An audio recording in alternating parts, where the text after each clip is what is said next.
O relógio de pêndulo no saguão de Oliver bateu meia-noite enquanto eu permanecia imóvel à sombra de sua escada de mogno. Meu anel de noivado, refletindo o pouco de luar que se filtrava pelos vitrais, cintilava fracamente. A casa parecia diferente naquela noite, mais fria, mais ameaçadora do que o santuário acolhedor que eu conhecera nos últimos 3 anos. Meus pés descalços silenciavam contra o tapete persa enquanto eu me aproximava do escritório, onde vozes flutuavam como veneno pela fresta da porta. Ela é tão ingênua, Oliver, quase dolorosamente ingênua, sibilou a voz de sua mãe, um sussurro de serpente pingando veneno que eu nunca tinha ouvido antes. Mais 3 dias, e tudo pelo que ela trabalhou se tornará nosso. Meu coração parou de bater. O mundo girou em seu eixo. Eu sei, mãe. Às vezes quase sinto pena dela, respondeu Oliver, com uma risada vazia, estranha, nada parecida com a risada calorosa que me fez apaixonar por ele. Mas 50 milhões em ações majoritárias da Dillon Industries? Desculpas não pagam as contas. De repente, o anel de noivado pareceu uma algema em volta do meu dedo. Meus joelhos cederam e pressionei a palma da mão contra a parede para não cair. Aquilo não podia ser real. Tinha que ser algum pesadelo terrível. Mas as vozes continuaram, cada palavra uma adaga no meu coração. O acordo pré-nupcial que ela assinou não tem valor algum. É claro que meu advogado se certificou disso, disse a satisfação da mãe. Depois que vocês se casarem, podemos contestar o testamento do pai dela. Com você como marido, temos legitimidade, a filha aflita que não consegue lidar com decisões de negócios, que precisa que seu marido amoroso assuma o controle. E se ela lutar contra nós, acidentes acontecem, querida. Principalmente com viúvas jovens que não aguentam a pressão, acrescentou. Mordi a articulação com tanta força que senti gosto de sangue.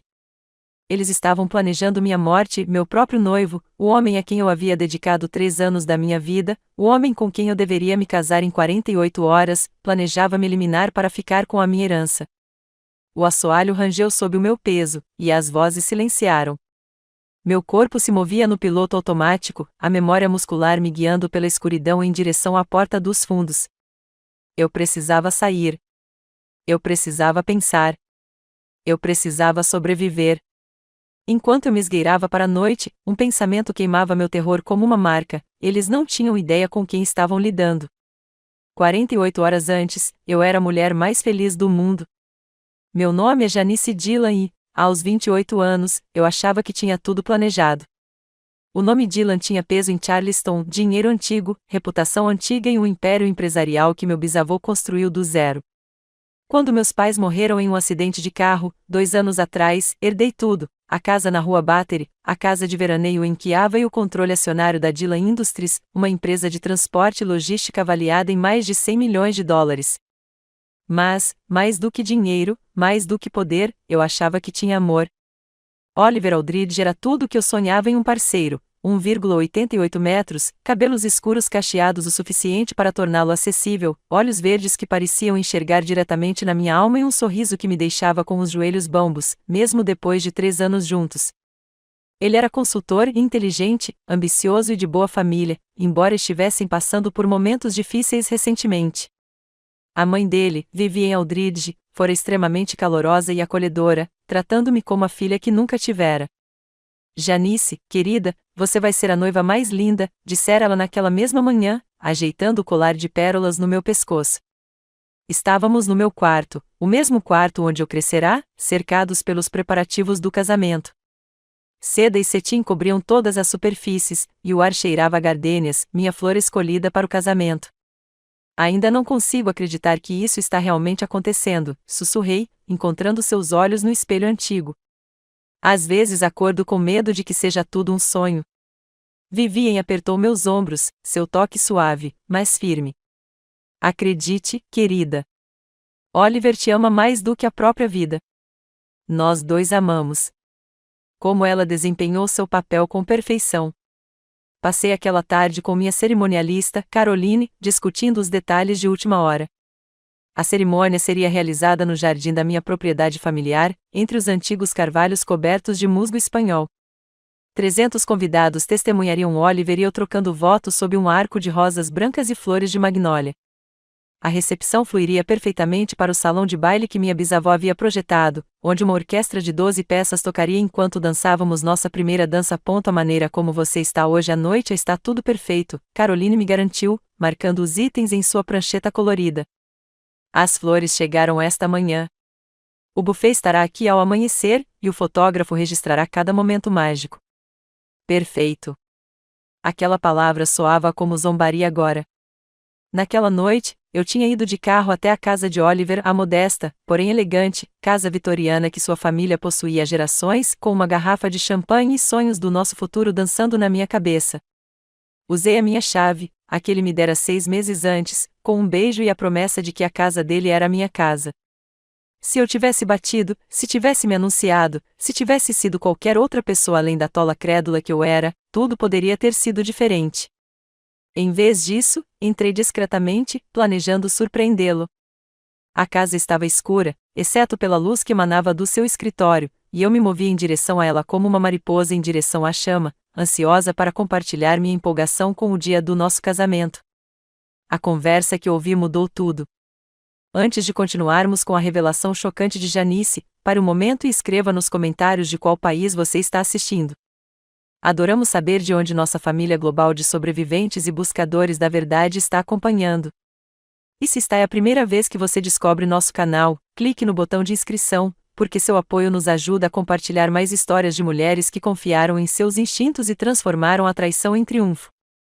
Lembre-se, se algo parece errado, provavelmente está. Agora, vamos ver como o mundo de Janice se desintegra e se reconstrói. Aproveite. Parada do lado de fora do escritório de Oliver naquela noite, ouvindo-os planejar minha destruição, senti algo morrer dentro de mim. Não era apenas meu coração se partindo, embora isso fizesse parte. Era a morte da inocência, da confiança, da mulher que eu havia sido minutos antes. O timing tem que ser perfeito, Vivian dizia enquanto eu encostava o ouvido na porta. O casamento cria a estrutura legal de que precisamos, mas não podemos ir rápido demais. 1 mês, talvez 2, para firmar o casamento. Depois, o acidente. Que tipo de acidente? A voz de Oliver era clínica, distante, como se estivessem discutindo o tempo em vez de um assassinato. Uma queda, talvez? As escadas daquela casa velha são tão perigosas. Ou talvez algo com o carro dela. Ela dirige rápido demais naquelas estradas sinuosas para Kiava. Vivian fez uma pausa, e eu a imaginei batendo o dedo bem cuidado no queixo, como fazia quando estava pensando. O importante é que pareça natural. Sem suspeita, sem investigação. E você tem certeza de que o testamento pode ser contestado? Perguntou Oliver. Com certeza. O luto torna as pessoas vulneráveis, Oliver. Você será o viúvo devastado, sobrecarregado demais para lidar com decisões comerciais. Eu assumirei o papel de sogra preocupada, ajudando você a superar este momento difícil. Entre nós dois, teremos o controle de tudo em 6 meses. Minhas pernas cederam e eu deslizei pela parede até sentar no chão frio de mármore. As vozes continuaram, mas pareciam vir de muito longe, como se eu estivesse me afogando e elas me chamassem da superfície. Eles discutiram detalhes com a casualidade de quem planeja um jantar, como venderiam partes da empresa para pagar as dívidas de jogo de Oliver. O relógio de pêndulo no saguão de Oliver bateu meia-noite enquanto eu permanecia imóvel à sombra de sua escada de mogno. Meu anel de noivado, refletindo o pouco de luar que se filtrava pelos vitrais, cintilava fracamente. A casa parecia diferente naquela noite e o irmão dela? Perguntou Oliver. Daniel, meu irmão mais novo, de 25 anos, recém-saído da faculdade de Direito e trabalhando para um escritório em Atlanta. Ele deveria ser meu padrinho, uma escolha nada convencional a qual Oliver inicialmente resistiu, mas cedeu com aquele seu sorriso encantador. Ele é jovem, idealista e mora a 4 horas de distância, Vivian o dispensou com um aceno que eu pude ouvir em sua voz. Além disso, o testamento deixa tudo para Janice, não para ele. Depois que ela se for, ele não terá mais nenhum direito legal sobre nada. Eles estavam errados sobre isso, mas eu não ia corrigi-los. Quase me sinto mal pelo Daniel, refletiu Oliver. Ele gosta mesmo de mim, me admira como um irmão mais velho. Sentimento é um luxo que não podemos nos dar, respondeu sua mãe, rispidamente. Você vem representando esse papel há 3 anos, Oliver. Não seja mole comigo agora. 3 anos. Todo o nosso relacionamento tinha sido uma mentira. Pensei no nosso primeiro encontro em um baile de caridade, em como ele me salvou de uma conversa chata com o solteiro mais persistente de Charleston, em como ele me fez rir, me fez sentir vista de uma forma que eu nunca tinha me sentido antes. Nosso primeiro beijo ao luar no White Point Garden, o gosto de champanhe em seus lábios, o jeito como ele me segurou quando chorei no aniversário de morte dos meus pais, sussurrando palavras de conforto que pareciam vir de sua alma, tudo isso, cada momento, cada beijo, cada eu te amo sussurrado, havia sido cuidadosamente calculado, perfeitamente executado. Ela é tão confiante, continuou Vivien, com um tom quase carinhoso, como um cordeiro entrando no matadouro. Até assinou aquele acordo pré-nupcial sem que o próprio advogado o analisasse. O acordo pré-nupcial. Oliver o apresentará como uma formalidade, algo que o advogado de sua família insistira. Só para proteger nós dois, disse-lhe com um sorriso de desculpas. Sei que parece pouco romântico, mas vai simplificar as coisas. Assinei sem questionar, tocada por ele querer me proteger de interesseiras que poderiam tentar se apropriar da minha fortuna se algo acontecesse com o nosso casamento. Eu fui uma tola. Tem certeza de que ela não desconfia de nada? Perguntou Oliver. Por favor. A garota acha que você é o cara. Ela vem planejando o futuro de vocês desde o segundo encontro, a senhora Oliver Aldridge, vivendo felizes para sempre em sua vida de conto de fadas. A risada de Vivien foi como o vidro quebrando. Ela até me pediu para ajudá-la a planejar a comemoração do seu 5º aniversário. 5 anos, como se ela fosse viver para ver. A crueldade casual daquela declaração me atingiu como um golpe físico. Dobrei-me, pressionando o rosto contra os joelhos para abafar o soluço que ameaçava escapar. Falavam de mim como se eu já estivesse morto, como se eu não passasse de um obstáculo entre eles e minha herança. Mas enquanto eu estava sentado ali no chão frio, algo inesperado aconteceu. O desespero esmagador começou a se transformar em outra coisa, algo mais duro, mais agudo, maior. Raiva. Uma fúria tão pura e ardente que queimou as lágrimas em minhas bochechas. Eles achavam que eu era fraco. Achavam que eu era estúpido. Achavam que eu iria silenciosamente para a cova que tinham preparado para mim. Estavam prestes a descobrir o quanto estavam errados. Fiquei ali por mais 20 minutos, ouvindo-os refinar o plano, memorizando cada detalhe.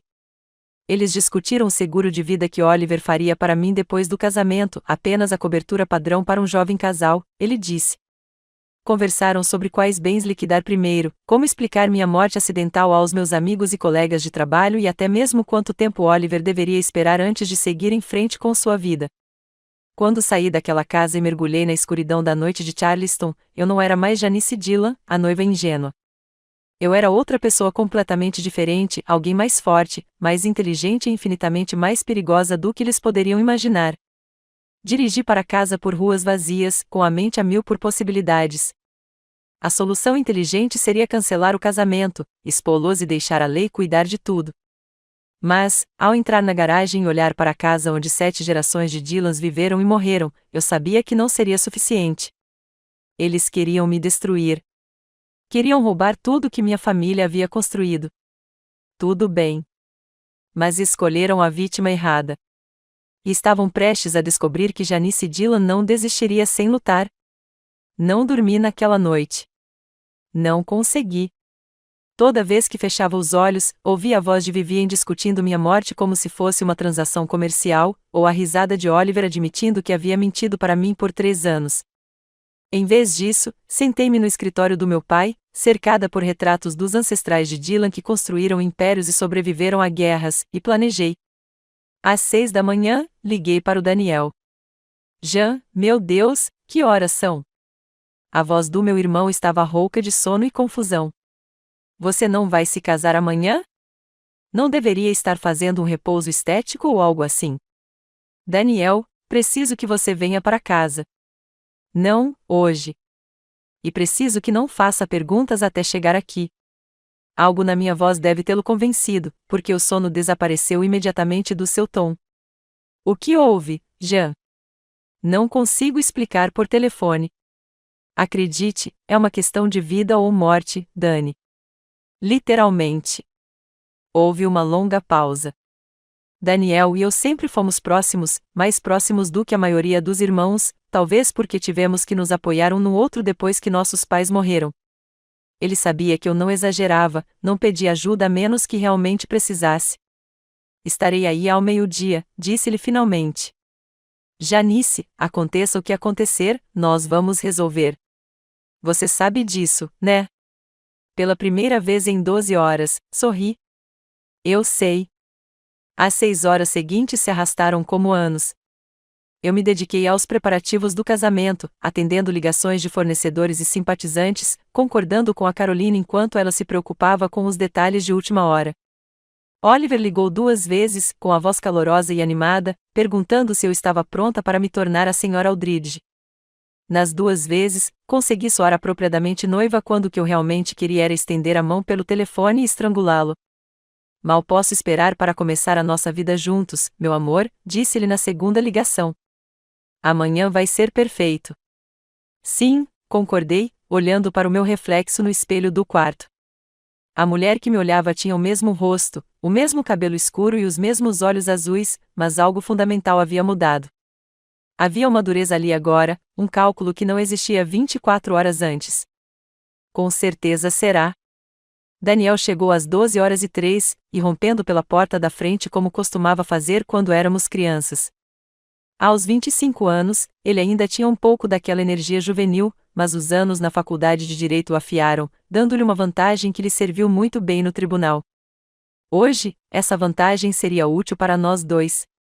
Ok, cheguei, anunciou ele, me encontrando na cozinha, onde eu fingia almoçar. Qual é a emergência que não podia esperar até depois do seu casamento? Olhei para o meu irmãozinho, com 1,85 metros de altura e mais largo do que eu, mas ainda assim meu irmãozinho, e senti uma onda de fúria protetora me invadir. Eles planejavam usá-lo também para manipular sua dor após a minha morte e obter acesso ao pouco que o testamento lhe deixará. Sente-se, eu disse baixinho.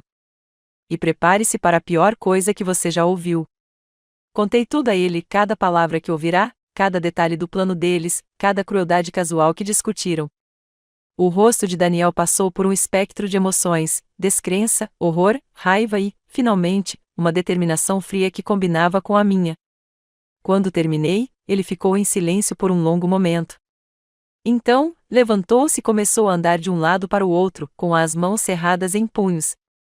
Vamos chamar a polícia, disse-lhe finalmente. Vamos ligar para eles agora mesmo, e vamos prender esses 2 psicopatas. Para quê? Conspiração para cometer assassinato? Baseado em uma conversa que ouvi enquanto estava ilegalmente na casa do Oliver? Balancei a cabeça. Seria a palavra deles contra a minha, e eles mentem muito bem, Dani. Estão mentindo para mim há 3 anos. Aí cancelamos o casamento. Nós os expomos publicamente, e eles desaparecem, somem com tudo que conseguem pegar e passam o resto da vida tramando outra maneira de conseguir o que acham que lhes é devido. Inclinei-me para a frente, encontrando seus olhos. Isso não é justiça, Daniel. Isso é apenas adiar o inevitável. Ele parou de andar e olhou para mim com crescente compreensão. O que você está pensando, Jean? Acho que eles querem brincar com um Dylan. Acho que não fazem ideia do que isso significa. Levantei-me, sentindo-me mais eu mesma do que na noite anterior. Acho que está na hora de mostrar a eles. Planejamos as 4 horas seguintes. A formação jurídica de Daniel foi inestimável. Ele sabia exatamente quais provas precisaríamos, quais leis estavam sendo violadas e como garantir que, quando atacássemos, o resultado fosse devastador. Mas foi meu conhecimento da sociedade de Charleston, da intrincada rede de relacionamentos e obrigações que unia as antigas famílias, que tornou nossa vingança verdadeiramente perfeita. O casamento ainda vai acontecer, anunciei enquanto finalizávamos nossa estratégia. Janice, não, você não pode se casar com ele. Nem por vingança, você não pode. Eu não vou me casar com ele, interrompi. Confie em mim, irmãozinho. Amanhã à noite, Oliver Aldridge vai desejar nunca ter ouvido o nome Dylan. Naquela noite, assumi o papel de noiva animada pela última vez. Jantei com Oliver e viviei no clube de campo, aceitando seus brindes à minha felicidade e suas promessas de amor eterno. Sorri quando Vivian me presenteou com a pulseira de pérolas da avó dela, algo antigo para a noiva, e beijei Oliver quando ele sussurrou que mal podia esperar para me chamar de esposa. Amanhã será um dia inesquecível, disse a ambos, erguendo minha taça de champanhe. Eles não tinham ideia de como eu estava certa. Acordei de madrugada naquele que deveria ser o dia mais feliz da minha vida. A manhã estava perfeita, céu limpo, brisa suave, o tipo de dia de primavera de Charleston que deveria estar nos cartões postais. Pela janela do meu quarto, eu podia ver o exército de trabalhadores transformando nosso jardim em um local para casamentos. Seda branca cobria os antigos carvalhos. Milhares de rosas brancas criavam um altar digno de um conto de fadas, e um quarteto de cordas já se instalava sob o gazebo onde meus avós se casaram 60 anos antes. Teria sido lindo se não fosse tudo mentira. Caroline chegou às 8, trazendo minha equipe de cabelo e maquiagem. Enquanto trabalhavam para me transformar na noiva perfeita, deslumbrei meu reflexo no espelho. O rosto que me olhava era sereno, radiante, exatamente o que todos esperavam ver. Mas, por trás dos meus olhos, eu era completamente diferente. Você está radiante, disse Caroline, efusiva, enquanto arrumava meu véu. Nunca vi uma noiva tão linda. Se ao menos ela soubesse o que realmente me irradiava. Não era felicidade ou amor. Era energia pura e limpa da vingança antecipada. Meu vestido era uma obra-prima, uma criação personalizada de Vera Wang que levou 8 meses para ser concluída. Seda marfim que parecia fluir como água, pérolas costuradas à mão que refletiam a luz a cada movimento e uma cauda que ficaria linda nas fotos enquanto eu caminhava pelo corredor. O vestido de uma mulher que deveria viver feliz para sempre, não de uma que planejava a destruição do seu noivo. Daniel chegou às 10, lindo em seu fraque, mas com olhos que refletiam minha determinação férrea. Ele beijou minha bochecha e apertou minha mão. Pronta para isso, sussurrou. Eu estive pronto a vida toda, sussurrei de volta. Os convidados começaram a chegar às 11 para a cerimônia do meio-dia. A elite de Charleston compareceu em peso: políticos, líderes empresariais, famílias tradicionais cujos nomes apareciam em placas de rua e prédios por toda a cidade. Eles chegaram esperando testemunhar um romance de conto de fadas, a união de duas famílias sulistas proeminentes. Em vez disso, estavam prestes a presenciar algo muito mais memorável. Observei da janela do meu quarto enquanto Oliver cumprimentava os convidados, desempenhando com perfeição o papel de noivo nervoso, mas animado. Ele estava elegante em seu traje formal, com um sorriso caloroso e genuíno ao apertar as mãos e aceitar os parabéns. Vivian estava em seu elemento, vestida de seda azul claro e recepcionando as outras mães, sem dúvida recebendo elogios pela excelente escolha de noivas do filho. Às 11h45, Caroline bateu à minha porta. Está na hora, Janice. Você está pronta? Dei uma última olhada no espelho. A mulher que me encarava era uma noiva, mas também era algo mais difícil e perigoso do que qualquer um suspeitava. Estou pronta, eu disse. A música começou quando pisei no terraço. 300 convidados se levantaram, com os rostos voltados para mim com expressões de alegria e admiração. O quarteto de cordas tocou o cânone de Pachelbel enquanto eu caminhava pelo corredor de pétalas de rosa, de braço dado com Daniel. Mas, enquanto caminhávamos, notei algo que os convidados não conseguiam ver de onde estavam. Em vez das tradicionais rosas brancas e mosquitinhos, o buquê em minhas mãos era feito de rosas negras, um detalhe que eu insisti, para o horror da minha florista, alegando ser uma escolha artística, uma declaração ousada. A fita de seda preta em volta dos caules esvoaçava ao vento como uma bandeira de alerta. Oliver estava em pé no altar, o rosto radiante com o que parecia ser uma alegria genuína. Por um momento, ao vê-lo ali em seu traje formal, cercado por toda a beleza e tradição de um casamento sulista, quase me esqueci do que havia aprendido 2 noites antes, quase me lembrei de como era amá-lo. Então vi Vivian na primeira fila, com seu sorriso triunfante e predatório, e o feitiço se quebrou. Cheguei ao altar e Daniel colocou minha mão na de Oliver, como mandava a tradição. Os dedos de Oliver eram quentes e firmes, e quando ele olhou nos meus olhos, viu que parecia ser emoção genuína ali. Você é tão linda, ele sussurrou, alto o suficiente para que as primeiras filas ouvissem as palavras perfeitas do noivo. Obrigada, sussurrei de volta, minha voz ecoando claramente no jardim silencioso. Você também está perfeita. Absolutamente perfeita para o que está prestes a acontecer. Algo brilhou em seus olhos, confusão, talvez um toque de inquietação, mas a música estava terminando, o celebrante começava a falar e não havia tempo para perguntas. A cerimônia prosseguiu exatamente como planejado. Trocamos alianças, a dele, uma simples aliança de ouro, a minha, o solitário de diamantes de 3 quilates que ele presenteara com tanto amor aparente 8 meses antes. O celebrante falou sobre amor e compromisso, sobre os laços que unem duas almas para a eternidade, se ao menos soubesse o quão proféticas aquelas palavras seriam. Você, Oliver James Aldridge, aceita Janice Rose Dillon como sua legítima esposa? Promete amá-la, honrá-la e tratá-la com carinho na saúde e na doença, na riqueza e na pobreza, até que a morte os separe? Sim, disse Oliver, com a voz forte e clara, ecoando pelo jardim até onde 300 convidados esperavam com a respiração suspensa. O celebrante se virou para mim. Você, Janice Rose Dillon, aceita Oliver James Aldridge como seu legítimo esposo? Promete amá-lo, honrá-lo e tratá-lo com carinho na saúde e na doença, na riqueza e na pobreza, até que a morte os separe? Olhei nos olhos de Oliver, vendo expectativa e triunfo ali. Atrás dele, vi Vivian inclinando-se ligeiramente para a frente, o rosto radiante de expectativa. Em poucos minutos, pensaram eles, eu seria legalmente da família. O plano deles poderia seguir adiante. Não, respondi claramente, minha voz ecoando pelo jardim repentinamente silencioso. Eu não. O suspiro coletivo dos convidados soou como o vento cortando as árvores. O rosto de Oliver ficou branco, depois vermelho, depois branco novamente.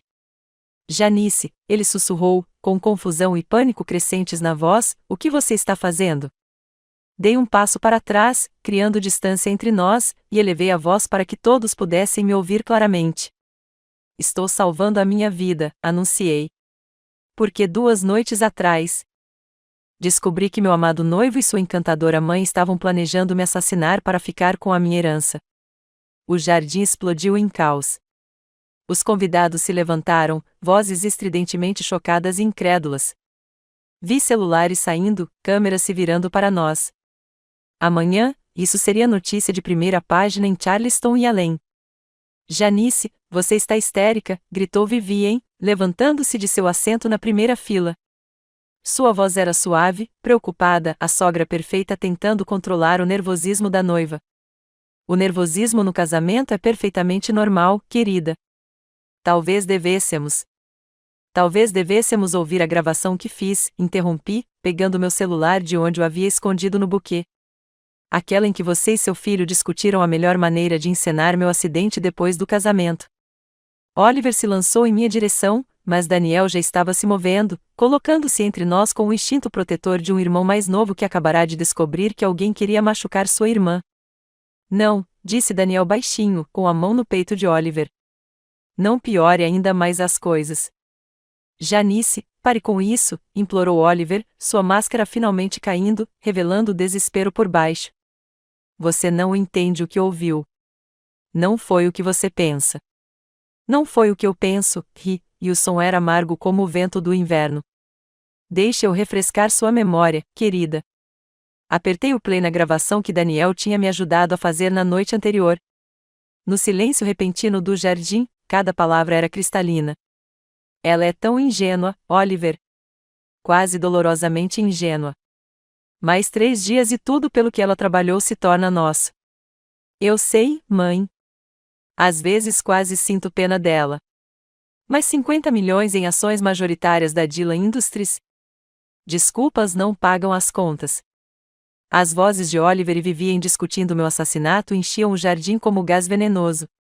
Os convidados que murmuravam confusos silenciaram, seus rostos refletindo horror crescente à medida que a conversa prosseguia. O acordo pré-nupcial que ela assinou não tem valor. Claro, meu advogado se certificou disso. Depois que vocês se casarem, podemos contestar o testamento do pai dela. E se ela lutar contra nós, acidentes acontecem, querida. Principalmente com viúvas jovens que não conseguem lidar com a pressão. Quando a gravação terminou, o jardim estava em silêncio, exceto pelo som da sirene se aproximando. Daniel havia feito algumas ligações naquela manhã, e os melhores de Charleston chegaram na hora certa. Oliver e Vivian ficaram paralisados, com os rostos tomados pelo choque e pelo pânico crescente. Você nos gravou ilegalmente, disse Vivien finalmente, com a voz trêmula, mas ainda tentando manter algum controle. Isso não é admissível no tribunal. É uma cilada. Você tem razão sobre uma coisa, concordei, alisando meu vestido de noiva enquanto os policiais começavam a se mover pela multidão. Aquela gravação foi feita ilegalmente, mas esta não. Peguei um segundo celular, e Daniel se adiantou com papéis na mão. Ontem à noite, Janice e eu obtivemos uma ordem judicial para uma gravação controlada, anunciou ele, com a voz de advogado claramente carregada. Esta manhã, antes da cerimônia, ela ligou para Oliver para confirmar os detalhes finais sobre a lua de mel. Oliver, sendo noivo atencioso, ligou para a mãe para conversar. Daniel apertou o play na segunda gravação. Esta era daquela manhã, Oliver e Vivien discutindo a cronologia do meu acidente durante nossa planejada lua de mel na Itália, como as estradas sinuosas nas montanhas seriam a oportunidade perfeita, como minha morte em um país estrangeiro complicaria qualquer investigação. Essa gravação, continuou Daniel, é completamente admissível, assim como os registros financeiros que coletamos mostrando as dívidas de jogo de Oliver, o acordo pré-nupcial falso preparado pelo advogado de sua mãe e os pedidos de seguro de vida que ele planejava apresentar na semana que vem. A polícia já havia chegado ao altar. O detetive Carter, que havia trabalhado no caso do acidente dos meus pais, parecia sério ao se aproximar de Oliver e Vivien. Oliver Aldridge, Vivien Aldridge, vocês estão presos por conspiração para cometer assassinato, fraude e tentativa de roubo. Vocês têm o direito de permanecer em silêncio. Quando as algemas se encaixaram, senti algo que não senti há 3 anos, satisfação completa e absoluta. Oliver me olhou com olhos cheios de ódio e derrota. Você acha que venceu? Rosnou ele enquanto a detetive Carter o levava embora. Você se acha tão inteligente, mas você me amou, Janice. Por 3 anos, você me amou completamente. Não foi falso. Foi real, e agora você nunca mais terá isso de novo. Observei-o sendo colocado na viatura, o homem que havia conquistado meu coração e planejado minha morte. E sorri. Você tem toda a razão, Oliver. Nunca mais amarei assim. Aproximei-me do carro, meu vestido de noiva farfalhando na brisa da tarde. Porque agora sou inteligente o suficiente para saber a diferença entre amor e mentira. E agora todo mundo também sabe. Quando os carros da polícia partiram, virei-me para encarar a multidão de convidados que ainda observava em silêncio e choque, 300 membros da elite de Charleston, armados com celulares e contas de mídia social, que tinham acabado de testemunhar o escândalo do século. Família, amigos, comecei, hoje era para ser uma celebração do amor. Em vez disso, é a revelação de uma traição. O que vocês acabaram de testemunhar não foi um casamento. Foi a verdade finalmente arrancando sua máscara. A multidão começou a aplaudir, a princípio lentamente, mas depois crescendo até um crescendo que ecoou pelas paredes da minha casa. Alguém gritou, bom para você, Janice, e outros também. Daniel apareceu ao meu lado, com um sorriso largo. Então, disse ele, oferecendo-me o braço, o que você quer fazer com 300 convidados e comida suficiente para um pequeno exército? Olhei ao redor, para o jardim que havia sido transformado em local para casamentos, para os rostos de amigos e vizinhos que vinham esperando me ver casar com um homem que eu amava. E tomei uma decisão que parecia absolutamente certa. Vamos fazer uma festa, anunciei, uma celebração da justiça, da família e do fato de que às vezes os mocinhos realmente vencem. E foi exatamente isso que fizemos. A festa que se seguiu foi diferente de tudo que Charleston já tinha visto. O que começou como uma recepção de casamento tornou-se uma celebração da sobrevivência, da lealdade familiar e do tipo peculiar de justiça que só pode ser feita com o verdadeiro estilo sulista. Tínhamos o que Daniel chamou de ambolo da justiça, a mesma criação de 3 andares que eu havia encomendado, mas com um novo significado. O quarteto de cordas continuou tocando, embora suas seleções tenham mudado de clássicos de casamento para algo mais triunfante. O fotógrafo capturou cada momento, criando o que se tornaria o álbum de casamento mais inusitado da história de Charleston. O juiz Harrison, amigo do meu pai, levantou-se durante o que seriam os brindes. Sou advogado há 40 anos, anunciou, com a voz ecoando claramente pela recepção. E nunca vi uma derrubada mais elegante de 2 criminosos. Janice, seu pai ficaria orgulhoso. O sentimento foi ecoado por dezenas de outras pessoas ao longo da noite, os sócios do meu pai, os amigos da minha mãe no comitê de caridade, os vizinhos que me viram crescer. Todos entendiam que não se tratava apenas de impedir um plano de assassinato. Tratava-se de proteger o legado que minha família havia construído, de garantir que os predadores que visassem herdeiros enlutados enfrentassem consequências. Mas foi a melhor amiga da minha avó, a própria senhora Charleston, Eugênia Rutledge, quem melhor disse: querida, você não se esquivou de uma bala hoje. Você virou a bala e a mandou de volta para onde veio. Enquanto o sol se punha sobre o porto de Charleston e meus convidados finalmente começavam a ir embora, me vi parada no jardim onde planejara jurar minha vida a um homem que queria acabar com ela. A equipe de limpeza já estava trabalhando, desmontando o altar onde eu havia exposto Oliver e Vivien, e guardando as flores que testemunharam sua ruína. Daniel apareceu ao meu lado, ainda de fraque, mas com a gravata frouxa e o cabelo despenteado de tanto dançar com metade das mulheres solteiras de Charleston. Então, disse ele, acomodando-se no banco de pedra onde nos sentávamos quando crianças, como se sente? Qual parte? Perguntei, afundando-me ao lado dele. A parte em que descobri que o homem que eu amava estava planejando me matar, ou a parte em que transformei meu casamento em uma execução pública? A parte em que você venceu. Pensei nisso, olhando para o porto onde navios traziam cargas para Dylan há mais de um século. Parece vazio, de certa forma. Por 3 anos, toda a minha vida girou em torno de Oliver, em torno do nosso futuro juntos. E agora? Agora você vive, disse Daniel simplesmente. Viva de verdade, pela primeira vez desde que mamãe e papai morreram. Você está livre, Jean, livre dele, livre das mentiras, livre do medo que você nem sabia que carregava. Ele tinha razão. Sentada ali, com meu vestido de noiva que havia se transformado em algo completamente diferente, eu me sentia mais leve do que em meses, talvez anos. O que acontece agora? Perguntei. Com a mala, quero dizer. A expressão de Daniel ficou séria. Carter diz que é incontestável. As gravações, as provas financeiras, o acordo pré-nupcial falso, eles estão considerando uma pena de 25 anos à prisão perpétua por conspiração para cometer homicídio, além de acusações adicionais por fraude e tentativa de roubo.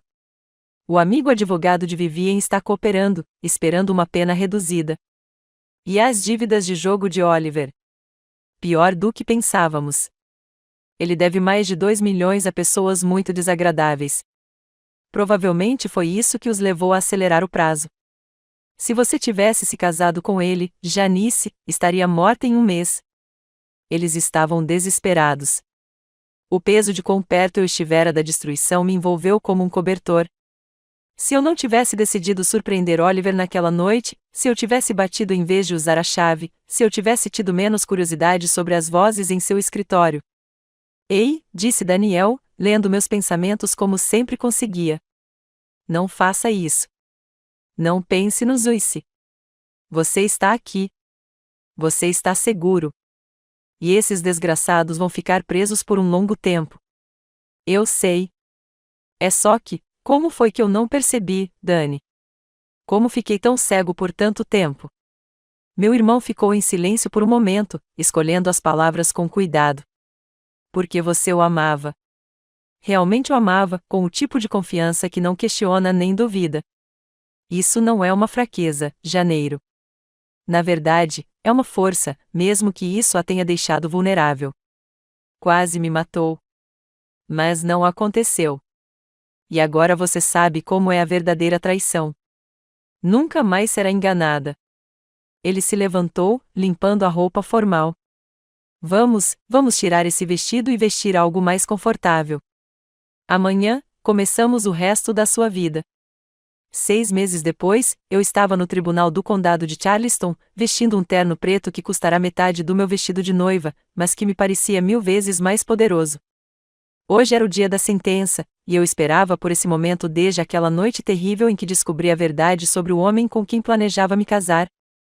Oliver parecia diferente em seu macacão laranja menor, de alguma forma diminuído. O charme confiante que me enganara por 3 anos havia desaparecido, substituído pelo desespero profundo de um homem que apostou tudo e perdeu. Vivien estava sentada ao lado dele na mesa dos réus, com o cabelo perfeitamente penteado e as roupas de grife contrastando fortemente com as algemas em seus pulsos. O tribunal estava lotado. A sociedade de Charleston compareceu em peso, atraída por um escândalo que dominara as manchetes locais por meses. A história chegou a virar notícia nacional: a herdeira que transformará seu casamento em uma operação secreta, o noivo que planejara matar a noiva para ficar com a herança, a mãe que planejara tudo. A promotora Rebecca Roman levantou-se para se dirigir ao tribunal, com a voz clara e inabalável. Meritíssimo, os réus orquestraram uma das conspirações de assassinato mais a sangue frio que este tribunal já viu. Durante 3 anos, Oliver Aldridge cortejou Janice Dillon com a única intenção de se casar com ela e depois matá-la para ficar com sua herança. Sua mãe, Vivian Aldridge, não apenas incentivou esse plano, como também participou ativamente de seu desenvolvimento. Ela detalhou as evidências metodicamente: o acordo pré-nupcial falso criado para burlar o testamento do meu pai, as apólices de seguro de vida que Oliver planejava contratar, o cronograma que elaboraram para o meu acidente durante nossa lua de mel na Itália. Cada revelação gerava murmúrios no tribunal lotado. Mas talvez o mais assustador, continuou o promotor Roman, seja a natureza casual do planejamento deles. Esses réus não viam Janice Dillon como um ser humano. Eles a viam como um obstáculo a ser superado, um problema a ser resolvido. Discutiram o assassinato dela com o mesmo distanciamento que a maioria das pessoas usaria para planejar uma lista de compras. Quando chegou a hora das declarações de impacto da vítima, Daniel falou primeiro. Suas palavras eram comedidas, profissionais, mas a emoção subjacente era inconfundível. Janice Dillon não é apenas minha irmã, disse ele, olhando diretamente para Oliver e Vivian. Ela é uma das pessoas mais fortes e compassivas que conheço. Quando nossos pais morreram, ela poderia ter se recolhido do mundo. Em vez disso, ela se dedicou a preservar o legado deles, a expandir os negócios que construíram e a apoiar as instituições de caridade com as quais se importavam. Ela merecia amor, não traição. Ela merecia proteção, não predação. Então chegou a minha vez. Caminhei lentamente até o pódio, sentindo o peso de 300 olhares sobre mim. 6 meses antes, eu era uma mulher ingênua planejando o casamento perfeito. Agora eu era outra pessoa completamente diferente e mais firme, mais sábia, mas não quebrada. Nunca quebrada. Meritíssimo, comecei, com a voz firme e clara, Oliver Aldridge roubou 3 anos da minha vida, não apenas o tempo que passamos juntos, mas a confiança que nunca mais poderei dar tão livremente. Ele roubou minha capacidade de acreditar em finais de contos de fadas, de aceitar o amor como verdade absoluta, de dormir profundamente sem me perguntar que ameaças poderiam estar à espreita na escuridão. Virei-me para encarar Oliver diretamente. Ele me encarou por um instante e depois desviou o olhar. Mas ele também me deu algo inesperado, continuei. Ele me mostrou que sou mais forte do que jamais imaginei, forte o suficiente para confiar nos meus instintos quando algo parecia errado, forte o suficiente para reunir evidências em vez de desmoronar, forte o suficiente para transformar o dia do meu casamento em sua conta. O tribunal ficou em silêncio enquanto eu falava sobre o medo com o qual eu vivia, não apenas o medo de morrer, mas o medo de nunca mais poder confiar no meu próprio julgamento, sobre os pesadelos que me atormentavam há meses, sonhos em que eu não ouvia a conversa deles, em que eu caminhava até o altar e assinava minha própria sentença de morte. Oliver, você achou que ia se casar com uma garota fraca e confiante, que seria fácil de manipular e eliminar, eu disse, minha voz ficando mais forte a cada palavra. Em vez disso, você descobriu o que realmente significa contrariar um Dillon. Nós não apenas sobrevivemos. Nós garantimos que nossos inimigos nunca mais ameacem ninguém. Quando terminei, o tribunal estava tão silencioso que eu podia ouvir o ar-condicionado zumbindo. A juíza Patricia Holbrook, uma mulher austera na casa dos 60 anos que estava no tribunal havia mais de 20 anos, olhou para os réus com evidente desgosto. Senhor Aldridge, disse ela, sua voz carregando a autoridade de décadas no tribunal, em 30 anos de prática e presidência do direito penal, raramente encontrei réus cujas ações foram tão friamente calculadas, tão completamente desprovidas de decência humana. Ela detalhou os crimes metodicamente, suas palavras ecoando como marteladas: conspiração para cometer homicídio em primeiro grau, fraude, tentativa de roubo. Cada acusação tinha seu próprio peso, sua própria consequência.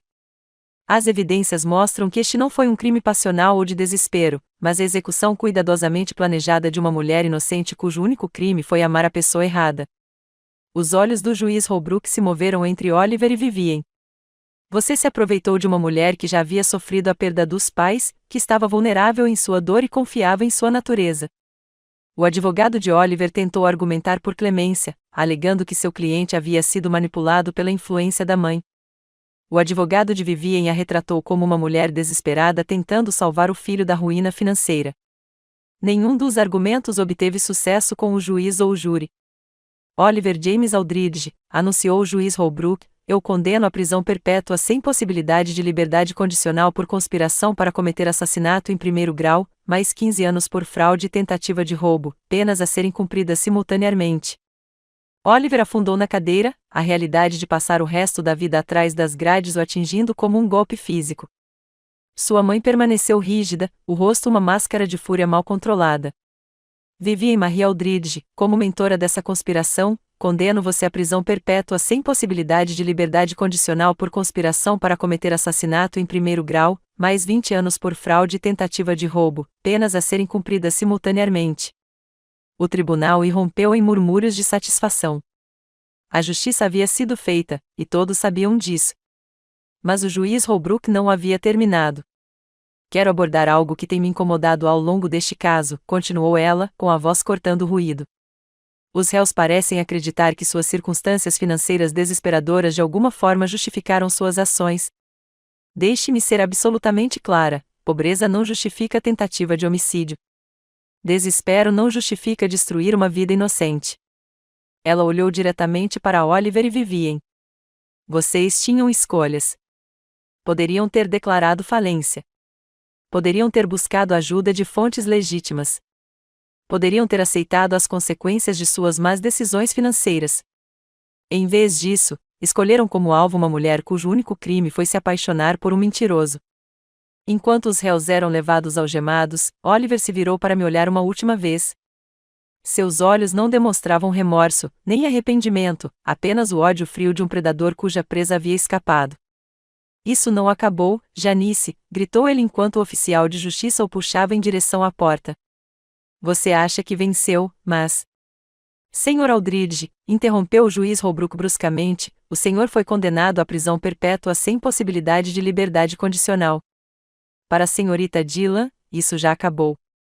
A porta se fechou atrás deles com um clique final e satisfatório.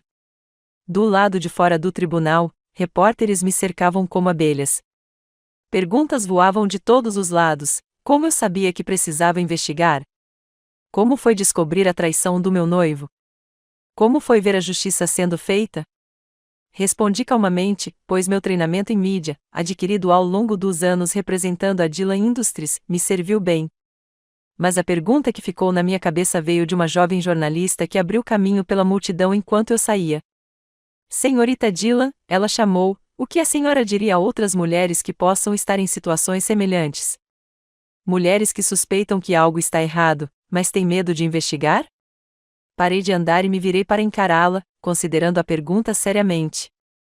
Ao nosso redor, câmeras clicavam e rodavam, capturando o que se tornaria uma das respostas mais citadas de todo o caso. Confie nos seus instintos, eu disse finalmente. Se algo parece errado, provavelmente está. Não deixe o amor te cegar para os sinais de alerta. Não deixe o medo de ficar sozinho te manter em uma situação perigosa. Parei, pensando na mulher que eu tinha sido 6 meses atrás, crédula, ingênua, tão desesperada para acreditar em seu final de conto de fadas que ignorou todos os sinais de alerta. E se você se encontrar em perigo, continuei, lembre-se de que você é mais forte do que pensa, mais forte do que as pessoas que querem te machucar acreditam. Às vezes, a melhor vingança não é apenas sobreviver. É garantir que todos saibam exatamente quem são seus inimigos. 1 ano após o julgamento, eu estava na sala de reuniões da Dillon Industries, contemplando o porto de Charleston, como meu bisavô fizera quando fundou esta empresa. A vista era a mesma, mas tudo mais havia mudado, inclusive eu. Os últimos 12 meses foram um turbilhão de crescimento, tanto pessoal quanto profissional. Sem a distração das mentiras e manipulações de Oliver, mergulhei de cabeça nos negócios da família com um foco e uma determinação que surpreenderam até a mim. A Dillon Industries havia se expandido para 3 novos mercados, adquirido 2 concorrentes e registrado lucros recordes no ano. A Comissão Marítima aprovou nossa proposta para o contrato com a autoridade portuária, anunciou minha diretora financeira, Janete, colocando uma pilha de papéis sobre a mesa de mogno polido. Parabéns, Janice. Isso nos torna a maior operação de transporte marítimo da costa leste. Os 12 executivos ao redor da mesa aplaudiram, e senti uma onda de orgulho que não tinha nada a ver com dinheiro ou poder, mas sim com o raro legado da minha família. Meus pais teriam ficado orgulhosos. Meu bisavô, que fundou esta empresa com um único cargueiro e ambição ilimitada, teria ficado nas nuvens. Obrigada a todos, eu disse, erguendo minha xícara de café em um brinde irônico. Um brinde ao nome Dylan para que ele continue a significar algo nesta cidade por mais 100 anos. Após a reunião, caminhei pelos escritórios, cumprimentando os funcionários que se tornaram quase uma família ao longo do último ano. Essas pessoas me viram crescer de uma filha em luto tentando substituir o pai para uma líder confiante que expandiu a empresa e a segurança do emprego. Mais do que isso, estiveram presentes durante o escândalo, oferecendo apoio e lealdade quando o circo da mídia ameaçou ofuscar todo o resto. Senhorita Dylan, minha assistente Sarah apareceu ao meu lado com seu tablet sempre presente. Tem uma ligação na linha 1. É o detetive Carter. Levantei uma sobrancelha. Oliver e Vivian estavam presos havia 6 meses. O que o detetive poderia querer agora? Janice, a voz familiar do detetive Carter soou pelo alto-falante quando atendi. Queria te avisar sobre uma coisa antes que você veja no noticiário. Meu estômago se contraiu. E agora? Oliver Aldridge foi encontrado morto em sua cela esta manhã.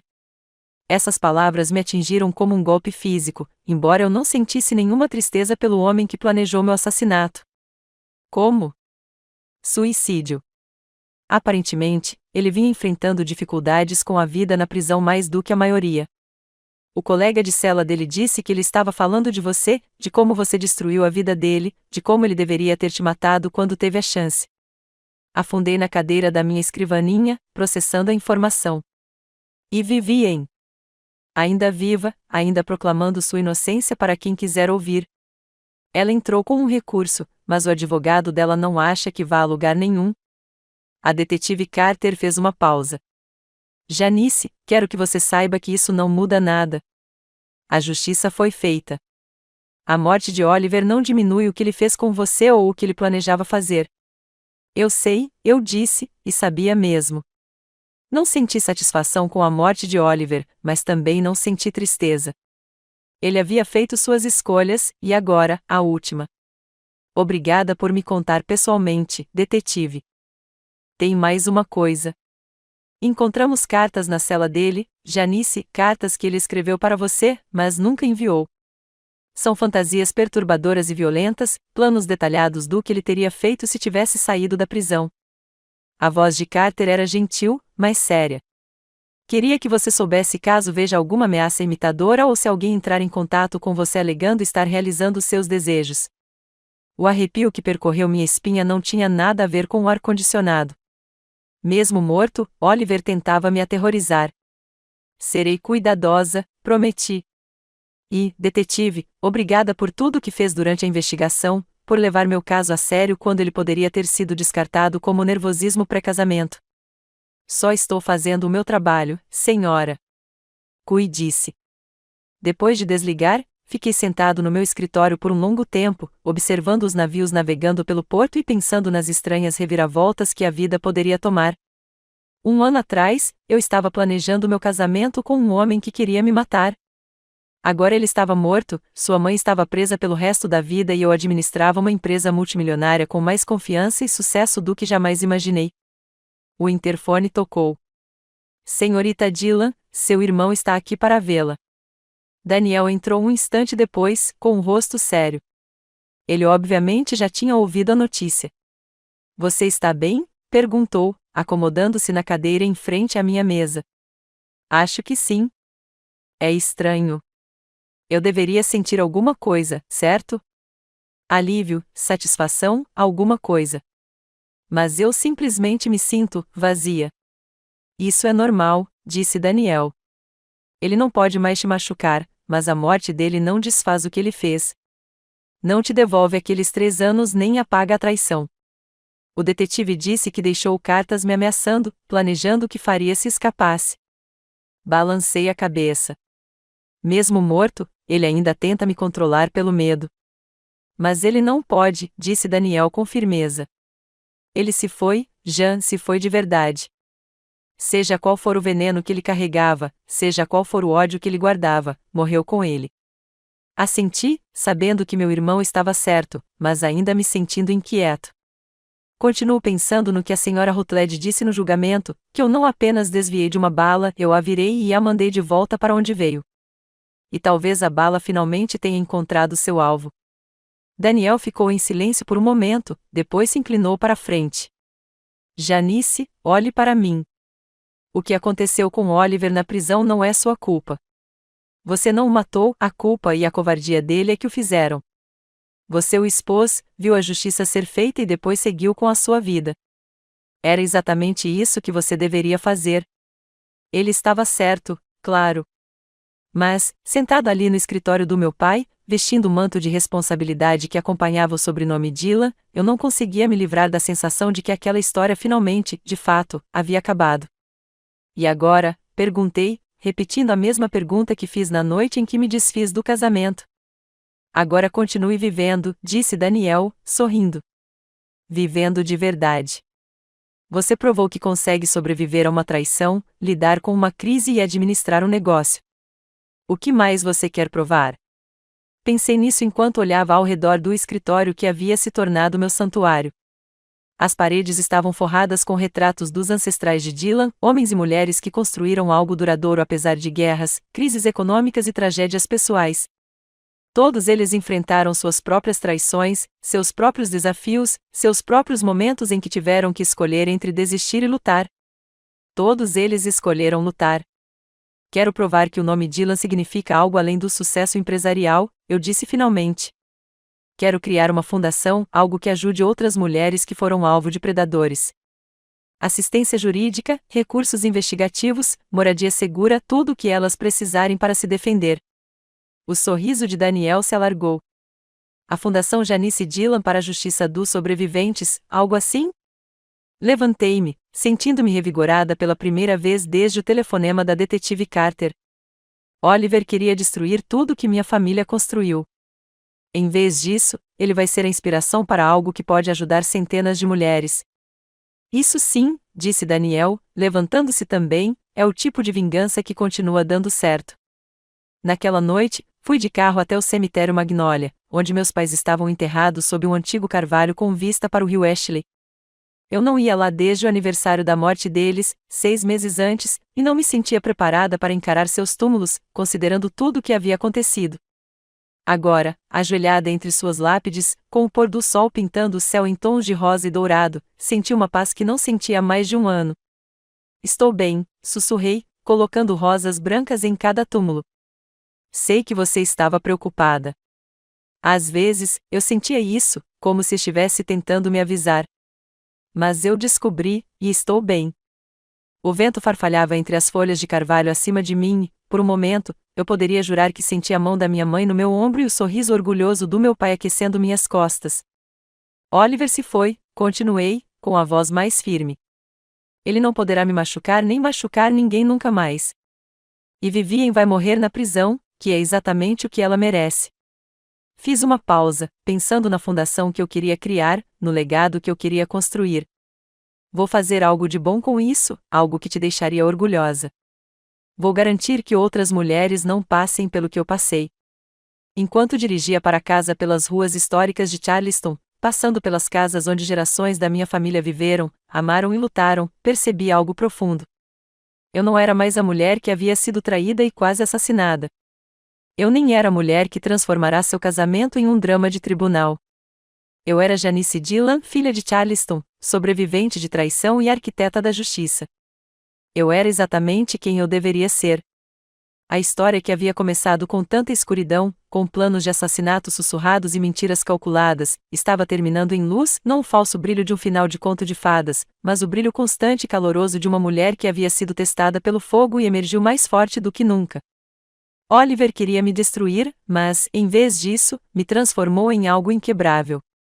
E essa, pensei enquanto entrava na garagem da casa onde 7 gerações de Dylans enfrentaram seus próprios desafios, era a vingança mais doce de todas,